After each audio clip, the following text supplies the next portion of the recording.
Item ಯಾವುದೇ ಇರಲಿ try ಮಾಡಿ ಆಚಿ ಚಿಕನ್ ಮಸಾಲಾ. ಆಚಿ ಚಿಕನ್ ಮಸಾಲಾ. ಪ್ರದೀಪ್ ಅವರೇ ನಮಸ್ಕಾರ. ನಮಸ್ಕಾರ ಸರ್. ಸರ್ ಏನು ಓದ್ತಾ ಸರ್ ಇದ್ದೀರಿ? ಇಲ್ಲಿ ಸರ್ ನಾನು ಓದ್ ಮುಗಿಸಿದೆ. ನನ್ನ ಬಾಮೈದ ಜಯಕುಮಾರ್ ಅಂತ ಅಂದ್ಬಿಟ್ಟು ಅವರು 26 ವರ್ಷ. ಹಾ ಹಾ ಅವ್ರು PSIಗೆ ಇದ್ ಮಾಡ್ತವ್ರೆ. ಹಾ ಅವ್ರು ಎಷ್ಟು ಮಾನಸಿಕವಾಗಿ ಆಗ್ಬಿಟ್ಟವ್ರೆ ಅಂತಂತಂದ್ರೆ ಹಾ. ಅವ್ರು 5 ವರ್ಷ ಆಗೈತೆ ಎಕ್ಸಾಮ್ ಬರ್ದು, ಇನ್ನು 5 ವರ್ಷದಿಂದ ಕಾಲ್ ಮಾಡಿಲ್ಲ.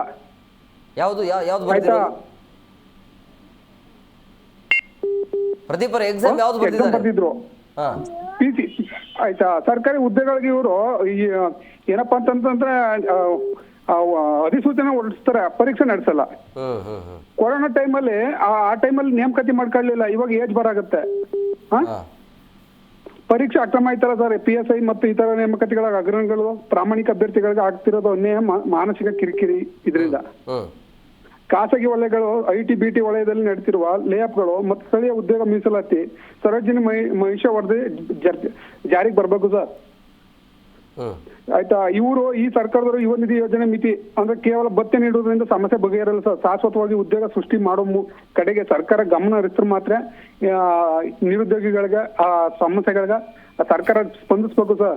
ಇವಾಗ ಏನು ಗ್ರಾಮೀಣ ಭಾಗದಲ್ಲಿ ಇರ್ತಕ್ಕಂಥ ಸರ್ಕಾರಿ ಶಾಲೆಗಳನ್ನೆಲ್ಲ ಇವರು ಇದ್ ಮಾಡಿ ಒಂದ್ ಶಾಲೆ ಮಾಡಿ ಅಲ್ಲಿಗೆ ಆ ಕಡೆ ಅಂತ ಗ್ರಾಮಗಳಲ್ಲಿ ಇದನ್ನ ಎಲ್ಲಾ ಶಾಲೆಗಳನ್ನ ಅಲ್ಲಿ ಇದ್ ಮಾಡೋದು ಅಂತ ಇದ್ ಮಾಡಿದಾಗ ಅಲ್ಲಿ ಇರ್ತಕ್ಕಂತ ಸಿಬ್ಬಂದಿಗಳನ್ನೇ ತೆಗೆಯುವಂತ ಕೆಲಸ ಆಗ್ತಿದೆ ಸರ್. ಆಡಳಿತ ನೆಟ್ಟಗಾಗಿಲ್ಲ ಅಂತ ಹೇಳ್ತಾ ಉದ್ಯೋಗ ಇದ್ದೀರಿ ಸೃಷ್ಟಿ ಮಾಡಿಸಿ ಇನ್ ಕೊಡೋದಿಲ್ಲಿ. ಪ್ರದೀಪ್ ಅವರೇ, ಈ ಆಡಳಿತ ನೆಟ್ಟಗಾಗಿಲ್ಲ ಅಂತ ಹೇಳ್ತಾ ಇದ್ರಿ. ಹಾ ಸರ್. Okay, thank you. ಇವಾಗ